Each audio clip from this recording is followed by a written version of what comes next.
जय शिव शंकर हर हर शंभो हर हर शंकर जय शिव शंभो जय शिव शंकर हर हर शंभो।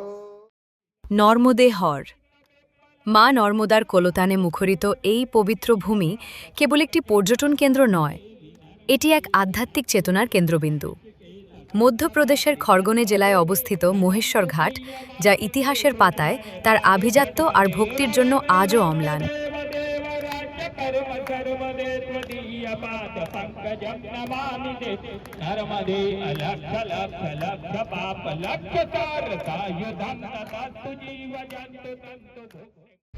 जय हो माँ नर्मदा, जय हो माँ भगवती মা রেবা।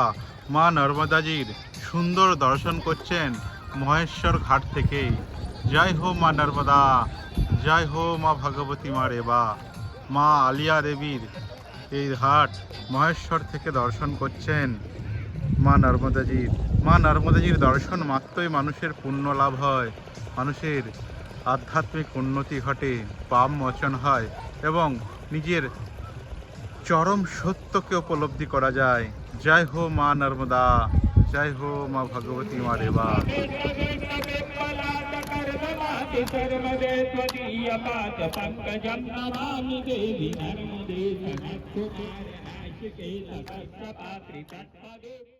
এই পুণ্যভূমির প্রাণপুরুষ হলেন মহারানী দেবী আহিল্যাবাই হোলকর। 1767 সালে তিনি মহেশ্বরকে তার রাজধানী হিসেবে বেছে নেন। তিনি ছিলেন শিবের পরম ভক্ত এবং ন্যায়পরায়ণ শাসনের প্রতীক। কথিত আছে, মুঘলদের হাতে ধ্বংস হওয়া 12টি জ্যোতির্লিঙ্গ এবং কাশী বিশ্বনাথ মন্দিরের সংস্কার করে তিনি হিন্দু সংস্কৃতিকে পুনরুজ্জীবিত করেছিলেন। আজও মহেশ্বর কেল্লার প্রতিটি পাথরে তার ভক্তি আর ত্যাগের কাহিনী খোদাই করা আছে।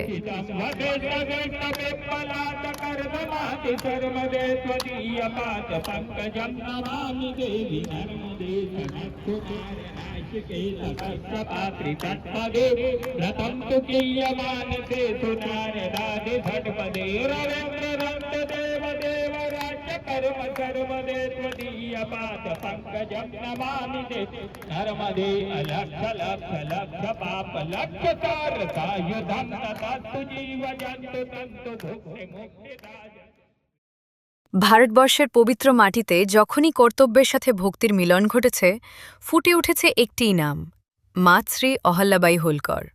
তিনি শুধু এক রানী ছিলেন না, তিনি ছিলেন প্রজাদের হৃদয়ে বহমান এক করুণার ধারা, যার এক হাতে ছিল তলোয়ার আর অন্য হাতে মহাদেবের শিবলিঙ্গ। লোকমাতা হয়ে তিনি গড়ে তুলেছেন মন্দির, সোপান আর অগণিত মানুষের বিশ্বাস। অহল্যা মানেই অটল ধৈর্য আর নিঃস্বার্থ সেবা। আজ তার সেই পুণ্যস্মৃতি আমাদের শেখায়, ক্ষমতা যখন ভক্তির চরণে সঁপে দেওয়া হয়, তখন তা কেবল ইতিহাস নয়, অমর এক মহাকাব্যে পরিণত হয়।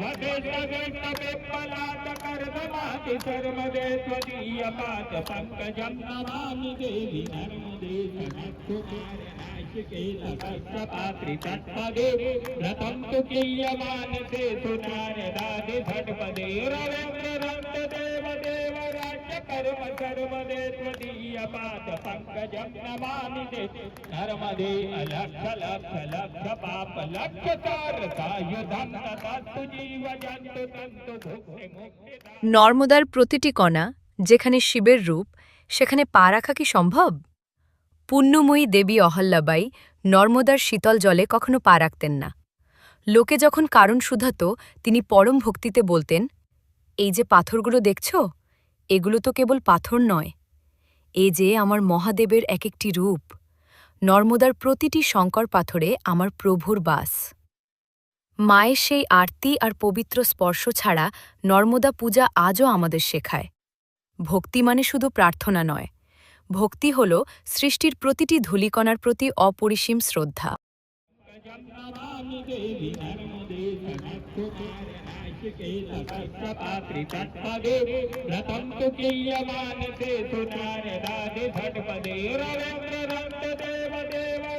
कर्म सर्वदे त्वदीय पाद पंकजं नमामि ते नर्मदे अलक्ष लक्ष लक्ष पाप लक्ष कार सायुधं ततस्तु जीव जन्तु तन्तु भुक्ति मुक्ति दाय विरञ्जो विष्णु शंकर स्वकीय धाम वरवदे त्वदीय पाद মহেশ্বরের এই শান্ত ঘাটগুলো যেন ইতিহাসের কথা বলে। ২৮টি ঘাট আর ১০৮টি শিবলিঙ্গের এই চত্বরে পা রাখলেই এক অপার্থিব শান্তি অনুভূত হয়। আজ আমরা দেবী আহিল্যাবাইয়ের এই স্মৃতিধন্য মহেশ্বর ঘাট থেকে শুরু করব আমাদের নর্মদা পরিক্রমার এক অনন্য আধ্যাত্মিক যাত্রা। চলুন মা নর্মদার আশীর্বাদ নিয়ে তলিয়ে যাই এই পুণ্যভূমির গভীরে। নর্মদেহার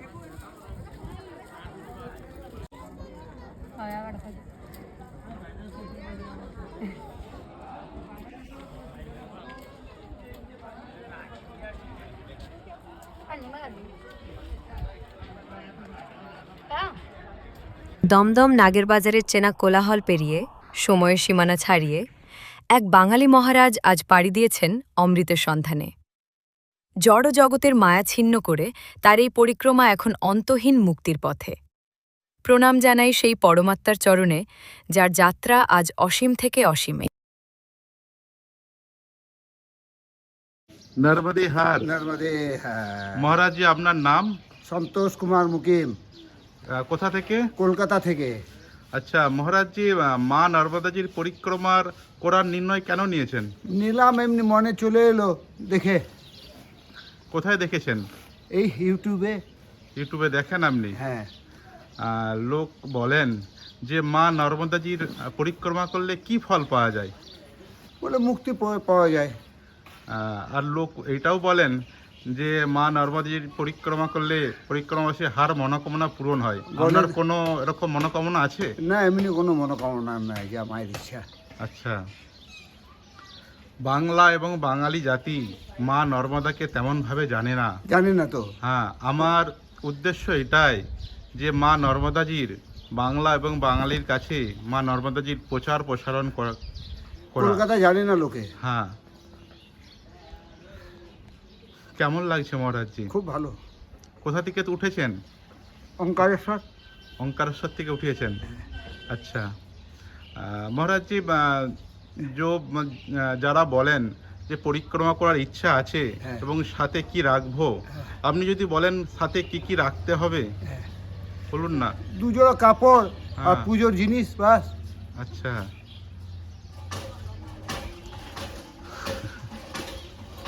নর্মদে হার। নর্মদে पाप लक्ष कार सायुधं ततस्तु जीव जन्तु तन्तु भुक्ति मुक्ति दाय विरञ्जो विष्णु शंकर स्वकीय धाम वरवदे त्वदीय पाद पंकजं नमामि देवी।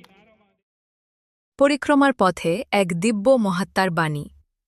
নর্মদা কোনো জলধারা নয়, মা স্বয়ং চৈতন্যময়ী। মায়ের কোলে এই দীর্ঘ পথ চলা আসলে নিজের অন্তরাত্মাকে খুঁজে পাওয়ার সাধনা। এখানে প্রতিটি পদক্ষেপে ক্লান্তি নয়, বরং মা নর্মদার কৃপায় এক অদ্ভুত শান্তি ও মুক্তি অনুভূত হয়। নর্মদে হর। ब्रह्मचर्य के नियम होते हैं, है ना? हाँ। सन्यासियों के भी नियम होते हैं ना, ये पालन करो, ब्रह्म मुहूर्त में उठो, ये तपस्या करो, साधना करो, ये मत खाओ, यहाँ ये करो मत करो। उसी तरह ब्रह्मचर्यों की भी, सन्यासियों के भी, वानप्रस्थ भी आश्रम है ना, वहाँ भी तपस्या होती है ना, है ना? 25 उम्र तक ब्रह्मचर्य है, 50 तक वो गृहस्थी है, 50 के बाद 75 में वानप्रस्थ है। उस समय आपको ये धूप में धूप सेकना है ना, सब करना, वन में रहना, गाँव में रहना नहीं है। और बाद में सन्यास है, सन्यास क्या करता है, श्राद्ध कर लेता है, इस शरीर में नहीं हूँ, ईश्वर स्वरूप हो जाता है वो। अच्छा, उसी तरह जैसे ब्रह्मचर्य आश्रम है, सन्यास आश्रम है, उसका गृहस्थ भी आश्रम है, वो भी आश्रम है, उसके लिए भी नियम है। अच्छा, तो गृहस्थ आश्रम भी भगवान को प्राप्त कर सकता है, जैसे सन्यासी प्राप्त करता है ना, वो भी प्राप्त कर सकता है।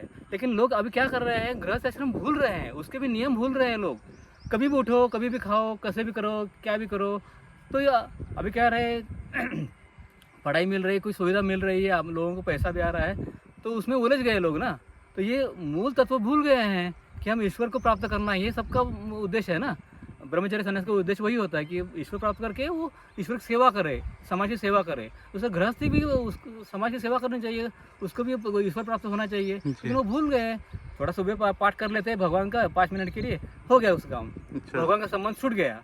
उस 5 मिनट के लिए सब भगवान को फेरे करेगा, वो जो करेगा, और वो भगवान अलग मैं अलग, ऐसा नहीं है। भगवान को चिंतन में हमेशा रखो, काम करते समय रहो, उसके रहो, और आप जो भी काम कर रहे हो उसको अर्पण करो भगवान को, तो उसको आप अर्पण करोगे वो आपका हो जाएगा ना जी। हाँ, तो वो भी इसके लिए भी नियम है। थोड़ा सा सुबह उठो, थोड़ा चिंतन करो, अपना निजी कर्तव्य करो, और ये संसार छूटने वाला है, ये शरीर भी छूटने वाला है, ये सब, ये मेरा घर, मेरे माता पिता, हमारे बंधु भाई, मेरे बच्चे, ये सब छूटने वाला है। उसका कर्तव्य हमको पूरा करना है, लेकिन ये ही मेरा है ये समझो मत, इसको मैं उसको मैं उलझो मत, इसको ही अपना समझो मत। ये सब छूटने वाला है। जैसे सन्यासी कहते हैं सब छोड़ देते हैं ना, तो छोड़ के सब इसमें आ जाते हैं। उसी तरह आपको भी वो मन से छोड़ना है, कर्तव्य करना है, लेकिन मन से छोड़ना है कि सब छूटना चाहिए। तभी आप गृहस्थ का आश्रम पूरा करोगे, तभी आप ईश्वर को प्राप्त कर सकते होगे, है ना। हाँ, तो संतों ने यही वाणी लिखी है कि स्वरूप को समझो, गृहस्थी में रह के भी स्वरूप को समझो।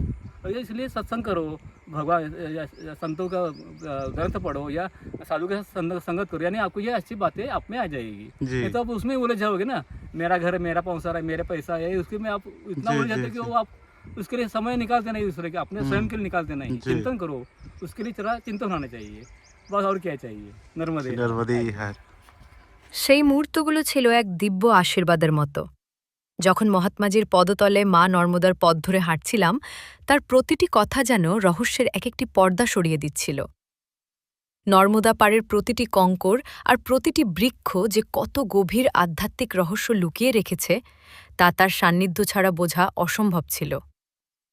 এই অনুভব কেবল শব্দে ব্যাখ্যা করা যায় না, এ তো হৃদয়ের এক নীরব উপলব্ধি, যেখানে প্রকৃতি আর ঈশ্বর এক হয়ে মিশে যায়।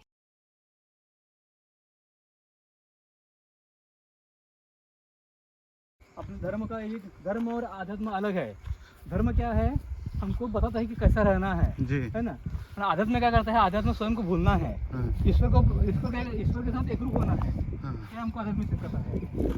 जैसे हमें पढ़ाई करते हैं ना, तो उसके नियम होते हैं ना, पाठ करो, परीक्षा दो, फिर अपनी जीवन परीक्षा है, परीक्षा के ऊपर भी अपनी परीक्षा है। स्वयं को अच्छा बनाओ, है ना, और अपना जीवन ही अपना संदेश होना चाहिए। जब हम जीते हैं ना, बोलते हैं कि action speak louder than words. आप जितना बोलोगे उससे बाद आप जितना करोगे ना, वो आपको देख के वो लोग कर जाएंगे, है ना। तो आप जहाँ जाते हो, जहाँ करते हो, अच्छा करो, वो देख के वो बाकी लोग भी अच्छा करेंगे, है ना। हाँ, आप अच्छा करो, अच्छा करेंगे, आप गंदा करोगे, गंदा हो जाएगा। आपके मन में वही होगा, आपका मड़का है ना, पात्र है ना, वो आप साफ करोगे तो उसमें अच्छा पानी भरेगा ना। आप उसको गंदा रखोगे, अच्छा पानी डालोगे, वो गंदा पानी हो जाएगा ना। तो आपका शरीर भी मैला है, तो उसको साफ करना चाहिए, मन को भी साफ करना चाहिए, तो उसके लिए अच्छे विचार होने चाहिए, है ना। तो ये लोग ऐसा करते हैं, बाहरी भी गंदा करते हैं, अंदर भी गंदे होते हैं। तो ये बदलाव होने के लिए सत्संग की आवश्यकता है। हाँ, नर्मदे। हम उसके स्वरूप बन जाएंगे ना, तो हमको हर जगह वो भगवान दिखाई देगा। हर पहाड़ में, पेड़ों में, वृक्षों में, कई जानवरों में, हर जगह वो आपको मिल जाएगा। और माता नर्मदा परिक्रमा, माता का नाम है नर्मदा। मद है ना अहंकार, अहंकार को चूर कर देती है, कम कर देती है। यानी स्वयं को भूलना है, मैं अहम, ये अहम है ना, मैं हूँ, उसको भूलना है, उसके साथ एकरूप होना है, वही तपस्या अपनी होती है। इसलिए नर्मदा कहते हैं। वो मद यानी वो नर्मदा आनंद कंदी है, आनंद कंदी यानी आनंद कंद है, वो हमेशा आनंद देती है, आप देगी आपको। कहीं पहाड़ों में, जंगलों में, उपास तपास में भी वो आपको आनंद मिलेगा। आपको कभी भूख लगेगी, आपको कभी कठिनाई आएगी, तो भी उसमें आपको आनंद मिलेगा। यानी कष्ट है ना, कष्ट भी आपको आनंद में सहन करोगे, वही तपस्या हो जाती है। अच्छा। है ना। बोलते रहे, अरे मुझे बहुत कष्ट लगा, मुझे खूब प्रयास, बहुत कठिनाई हुई। कठिनाई नहीं हुई, कठिनाई हो तो एक प्रयास हो गया, एक तपस्या हो गया आपकी, वो भी आनंद में हो गई। यानी सुख दुख है ना, ये सब सुख दुख है, ये सब परेशानी है, सब एक समान हो जाएगा, तब आप उसके से एकरूप हो जाओगे। ऐसे हो गया। कहते हैं धूप में धूप सेकना है, बारिश में वर्षा लेनी है, और ठंड में पानी में रहकर तपस्या करनी है। यानी उसके साथ समान हो जाना है। ठंड में भी ठंड सहन होनी है, धूप में भी धूप सहन होना है। यानी अब 5 प्रकृति है ना, ये अग्नि, जल, वायु तत्व, आकाश, उसमें से हम शरीर उसका बना है ना, तो उसी के साथ हम एकरूप हो जाएंगे, तो हम अलग कहाँ रहेंगे। तो आत्मा से आत्मा हमको अपने साथ बात करेगी, ये बाकी तत्व है चलता रहेगा। जी हाँ, तो ये कष्ट है, धूप में चल रहे हैं, नंगे पाँव चल रहे हैं, उसको मन में आएगा नहीं। तो वो सूरज है, वही हम सूरज है, ये पानी है, वही हम पानी है। जी। हाँ, तो हम इससे एकरूप हो जाएंगे, बस वही तपोभूमि है। नर्मदे नर्मदे हर। হাতবাজির আঙুলের ইশারায় নর্মদা রহস্যের এক অদ্ভুত রূপ দেখে আমি স্তম্ভিত হয়ে গেলাম। সামনের ওই পাহাড় যেন কোনো জড় পাথর নয়, স্বয়ং মা নর্মদার বাহন, এক বিশাল আকৃতির কুমির। দূর থেকে দেখলে মনে হয় কালান্তরের এক মকররূপী রক্ষক পরম মমতায় আগলে রেখেছে এই পবিত্র তট। সেই দিব্য উপস্থিতি যেন প্রতিটি পরিক্রমাবাসীর মনে এক নীরব অভয়বাণী শুনিয়ে যায়, ভয় নেই সন্তান, আমি আছি তোদেরই ভরসায়। नर्मदे हर। नर्मदे हर। महाराज जब परिक्रमा कर रहे हैं, हाँ, आ, देखो नर्मदा परिक्रमा ये है, तपोभूमि है। जी आदि भौतिक, आदि दैविक, आध्यात्मिक, ऐसे 3 ताप होते हैं। शरीर के, मन का और बुद्धि के वो तप होता है। यहाँ देवता, ऋषि मुनि, यक्ष, किन्नर सब ने यहाँ तपस्या की है। तो ये सिर्फ ये यात्रा सहल नहीं है, हाँ, कोई मैराथन स्पर्धा है बोलते हैं ना कि भागम भाग की बात नहीं है। यहाँ धीरे धीरे चलना चाहिए, अपना तप होना चाहिए। जो गुरु मंत्र आपका होगा, आपकी आत्मानुभूति के लिए, अपना अंतरात्मा ही अपना परमेश्वर होता है, जी तो उसकी प्राप्ति हमको होनी है। देखो हमारे पास भगवान है, लेकिन हम भगवान को देखते नहीं, क्योंकि हमारे ऊपर आवरण बन गए हैं। जैसे 5 आवरण बोलते हैं उसको, कोश बोलते हैं उसको। पहला है अन्नमय कोश, बाद में है ज्ञानमय कोश, बाद में है विज्ञानमय कोश, बाद में है मनोमय कोश, और अंदर है आनंदमय कोश। वो आनंदमय कोश ही अपना उसको साध्य करना है। जैसे अभी अपनी दीवारें बनती है ना, घर बनता है ना, पहला मकान होता है, पहले दरवाजा होता है, ऐसे होते हैं दरवाजे, हम ऐसे जाते हैं ना अंदर, तब हम अंदर जाते हैं, हाँ, भगवान के अपना भगवान मंदिर अंदर होता है ना। उस तरह ये दरवाजा है ना, वो दरवाजे हमको पार करने हैं। जैसे है ना, हमको अपनी जो गर्जें होती है ना, भूख की गर्जें होती है, शरीर की गर्जें होती है, तो हमको ये शरीर भूलना है, मैं कौन हूँ, उसको हम साध्य करना है। शरीर, ये शरीर तो मैं नहीं हूँ ना, जी मेरी पहचान शरीर नहीं है, मैं उस गांव का हूँ, मैं उस राज्य का हूँ, नहीं, मैं कहाँ से आया हूँ और मुझे कहाँ जाना है। तो हम वो भगवान से आते हैं, है ना। हम जब गर्भधारण करते हैं तो हमका ये ट्रैवल वही जाना है, जहाँ से हम आए हैं वहाँ जाना है हमको। तो वो जाने का ये रास्ता दिखाता है, ये तपोभूमि है। तब आप ताप करोगे ना, तब ये 12 वर्ष का एक तप होता है, कहते हैं ना कि ये 12 तप होता है। तो ये 3 वर्ष 3 महीने 13 दिन का ये परिक्रमा होती है। तो धीरे धीरे चलना है, अपना भजन करते रहना है और एकांत में रहना है, अकेला चलना है ज़्यादा करके। पैरों में कुछ पहनना नहीं है, शरीर पर कुछ लेना नहीं है, जितनी अपनी आवश्यकता है उतनी लेनी है। यानी कपड़ा थोड़ा सा, भगवान की पाठ, भगवान की पूजा के लिए बस, ज़्यादा सामान नहीं लेना है, कुछ खाने पीने का सामान नहीं लेना है, पैसा रखना नहीं है, जहाँ जहाँ मिले वैसे वैसे रहना है। हाँ, जैसे बोलते हैं ना साधु बुरे, हम यहाँ भी परिक्रमा होती है ना, तो वो आदमी विरक्त हो जाता है, वो साधु है, वो अभी सन्यासी से उसका रहना है। ऐसे नहीं कि हमको अभी ये 3 महीने में पूरे करके हमको घर जाना है, ऐसा मन में लाना ही नहीं है। हम आपको अपना घर भूलना चाहिए, मैं कौन भूलना चाहिए, तभी हम उसको प्राप्त करेंगे ना। जब हम मेरे ख्याल में मैं कर रहा हूँ, मुझे करना है, तो कर्म हो गया वो। हमको सब भूलना है, मुझे कुछ करना नहीं है, मुझे सिर्फ उसको प्राप्त, उसी का स्वरूप होना है। तभी भगवान का स्वरूप हो जाए, तभी आप स्वरूप यानी ईश्वर को प्राप्त हो जाओगे, तभी आपको ईश्वर प्राप्त होगा। मैं अलग हूँ तो आप अलग ही रह जाओगे, मैं उसके साथ बन जाऊँगा, मैं उसके साथ एकरूप हो जाऊँगा, तभी आप उसको एकरूप हो गए, तभी आप उसको स्वरूप में यानी उसको अपने अंदर बिठा लोगे। जैसे माता का प्रभाव बहता है ना, वो निर्मल है बोलते हैं, हाँ, माता प्रवाह निर्मल है, कोमल है, प्रेमल है, वही प्रवाह अपने अंदर बहना चाहिए। उसकी जो गुणवत्ता है वो गुणवत्ता हम में आनी चाहिए। हाँ, जैसे बोलते हैं ना कि उसके साथ रहते हैं सहने से, उसके संगत से हम उसका संगत बन जाती है ना, उससे उसकी संगत हमको लगनी चाहिए। हाँ, नहीं तो क्या होगा, हम आएंगे 6 महीने में अपने घर चले जाएंगे, हमने वो किया, तो हमने किया तो हम फिर अलग हो गए ना, हम उससे तो एकरूप नहीं हुए, मैंने कुछ नहीं किया, उसने सब करवा लिया, मैं उसका हो गया हूँ, ये बात होनी चाहिए, तभी परिक्रमा यानी हम ईश्वर को प्राप्त हो जाएंगे। तभी वो ऐसा है ना कि गुरु बोलता है ना, सदगुरु बोलते हैं, शिष्य होता है ना, तो क्या होता है, गुरु शिष्य को अपनी मंत्र देता है, तो तपस्या करता है शिष्य, तपस्या करता है, साधना करता है, तो वो गुरु स्वरूप बन जाता है, गुरु के समान हो जाता है। गुरु उस पर कब कृपा करते हैं, वहाँ से अनुग्रह होता है ना, वो उसकी तपस्या, उसकी साधना जब बढ़ेगी, उसी तरह वो सदगुरु रूप में, ईश्वर रूप में प्राप्त हो जाता है। तो ये नर्मदा परिक्रमा है, ये तपोभूमि है, इसी के लिए साध्य होना है। इसलिए बहुत से ऋषि मुनि तपस्वी यहाँ आते हैं। अभी कहते हैं कि कमंडल लगे ऐसे बैठे हैं और सूक्ष्म आपको दिखाई नहीं देते थे। इसीलिए तपोभूमि में अभी ऐसा है, अभी ये पहल चल रही है कि हमने कुछ किया, हम कुछ अलग कर रहे हैं, ये मन में नाना नहीं है। अभी क्या चल रहा है थोड़ा थोड़ा कि अब ये मीडिया माध्यम बढ़ गया है ना, तो ये यूट्यूब पर आते हैं, सब जगह आते हैं कि परिक्रमा करो, ये ऐसा अनुभव आते हैं, होते हैं, या घटना घटी है। ये सब घटना बाहर की घटना है। मुझे ये मिल गया, मुझे उसने भोजन प्राप्त किया, मुझे ये दिशा दिखाई, ये तो बाहरी है ना। रहने खाने की सुविधा ये परिक्रमा नहीं है। आपका तब कैसा होता है, आप कितने अंतर्मुख होते हो, अपनी साधना कितनी बढ़ती है, आपने कितना बदलाव आता है। आप पहले ऐसे थे, अब बाद में ऐसे हो जाओगे, है ना, तभी आपको कुछ प्राप्त होगा ना, तभी आप में कुछ परिवर्तन होगा, तभी आपको परिक्रमा में कुछ आपका सफलता होगी। नहीं तो हम वैसे के वैसे रह जाएंगे और मैंने किया, मैंने आपको दिखावा करने की जरूरत नहीं है।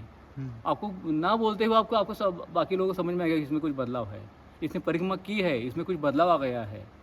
ये अपने आप दिखाई देगा। आपके अंदर तपस्या बढ़ेगी तब बाहर दिखाई देगा, है ना। जैसे बोलते हैं अपने चेहरा आईना होता है ना, आईना होता है, जैसे अपना मन भी आईना होता है।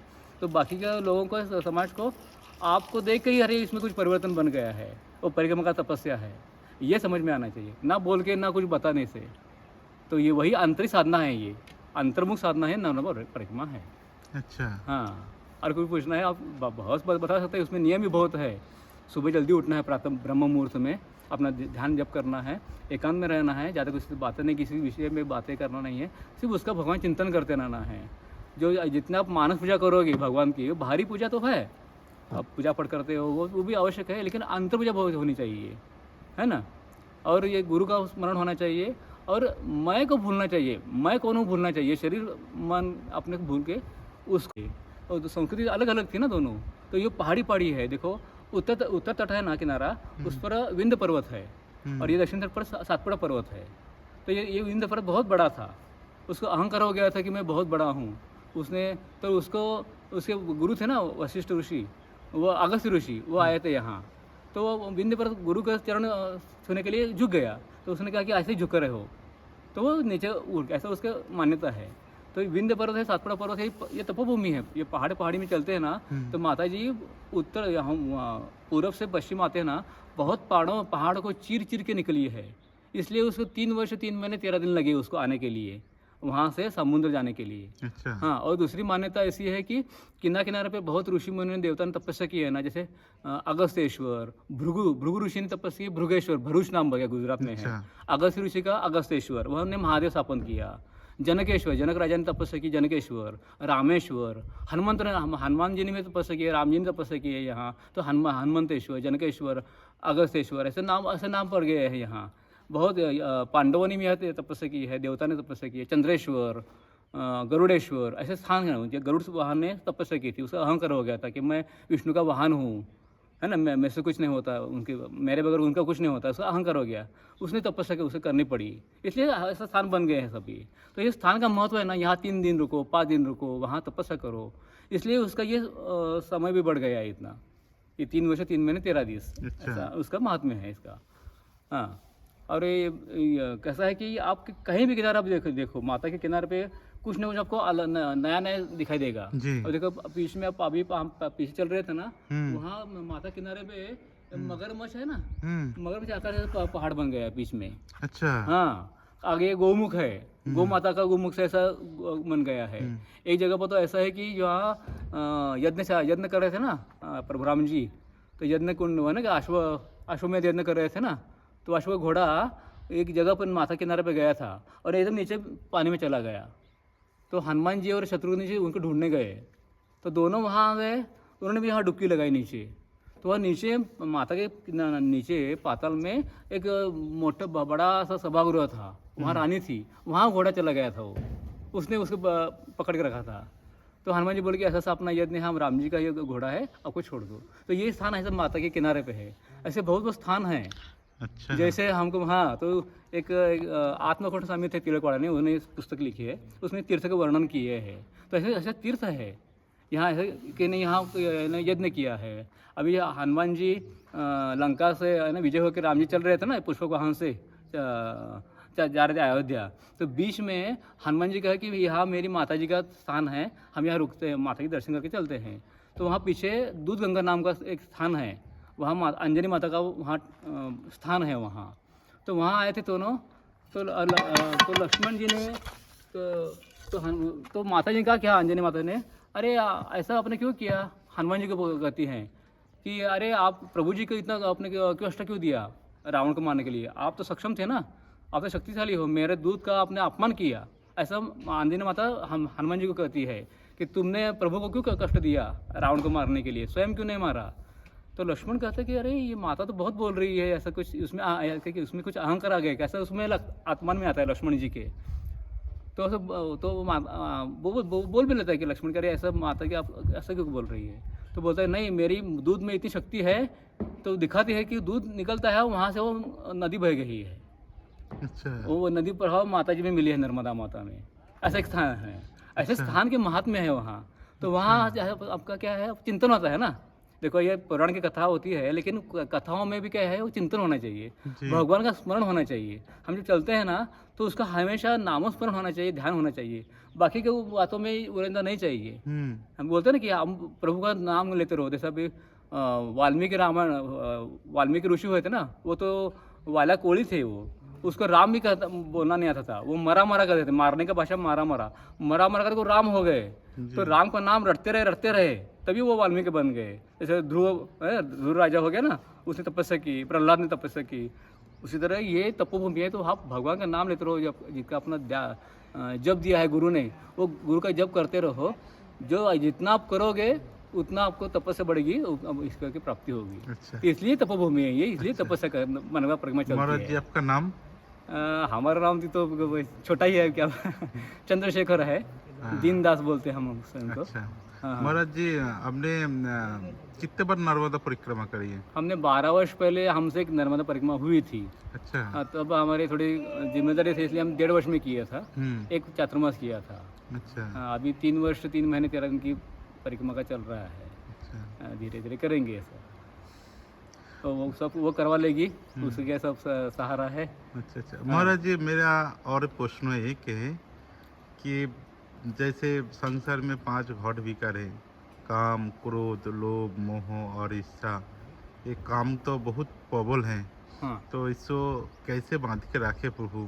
हाँ, कैसा है, किसी चीज़ को बांध के रखना नहीं, जिसको आप उसको दबाओगे ना वो उतना ही उलझेगा। नहीं, हम अभी देखो गेंद होती है ना, तो कोई होता है ना, हम इसको दबाएंगे वो उतना ही फोर्स से आता है ना, तो उसको दबाना नहीं, उसको घुमाना। जो काम क्रोध है ना, वो जो आते हैं ना, उसको अच्छी बातों में घुमाना, भगवान के नाम से, या कोई गीत गाओ, कोई पद लिखो, कोई इंस्ट्रूमेंट है ना, संगीत बजाओ, अपना ध्यान वो जो इच्छा वासना है ना वहाँ उसको घुमाओ, उसको मोड़ दो वहाँ। तो अब देखो संत हो गए ना बहुत, उनमें भी काम वासना होती थी ना, वो भी शरीर है उनका, लेकिन उन्होंने वो सब शक्ति है ना, वो शक्ति वहाँ निकाल दिया, नहीं उसको घुमा दिया। उस ग्रंथों में, कविताओं में, वाद्यों में, है ना। जैसे देखो संत हो गए ना, महाराष्ट्र में संत न्यायेश्वर हो गए हैं, तुकाराम जी हो गए हैं, कबीरदास हो गए, तुलसीदास, उन्होंने क्या किया, अपनी सब शक्ति उसमें लगा दी, भगवान की भक्ति में लगा दी, गीतों में, पाठों में लगा दी। तो ऐसे ग्रंथ बन गए ना, वो शक्ति उसमें वहाँ उसमें उसको खर्च किया। तो ये काम वासना उसको प्रेरित नहीं किया, उनको तकलीफ कष्ट नहीं हुआ, उनको वो शक्ति वहाँ चली गई। तो भगवान की कृपा से वो होता है, इसलिए भगवान का नाम लेते रहो, वो भगवान अपने आप आपको दिशा दिखाएगा। वो ये वासनाएं, ये इच्छा है ना, वो क्या करती है, हमको प्रेरित करती है। हाँ, तो उसको हमको घुमाना है, दबाना नहीं है। जितना दबाओगे फिर उतना आपको तकलीफ करेगी। हाँ, चल रहे हैं अभी जो परिस्थिति है, हाँ, अपना हम तो तुच्छ मनुष्य हैं, हमारा आंखों में सुदृष्टि नहीं है जैसे सदगुरु को पहचाने, गुरु बनाना चाहिए। हाँ, हर बोलते गुरु बनाना चाहिए, तो हम तो तुच्छ मनुष्य है, हमारा आंखों में सुदृष्टि नहीं है, कैसे सदगुरु को पहचाने? सदगुरु को पहचानने का मार्ग बताए ना। हाँ, कैसा है, पहले स्वयं को कभी कम समझना नहीं।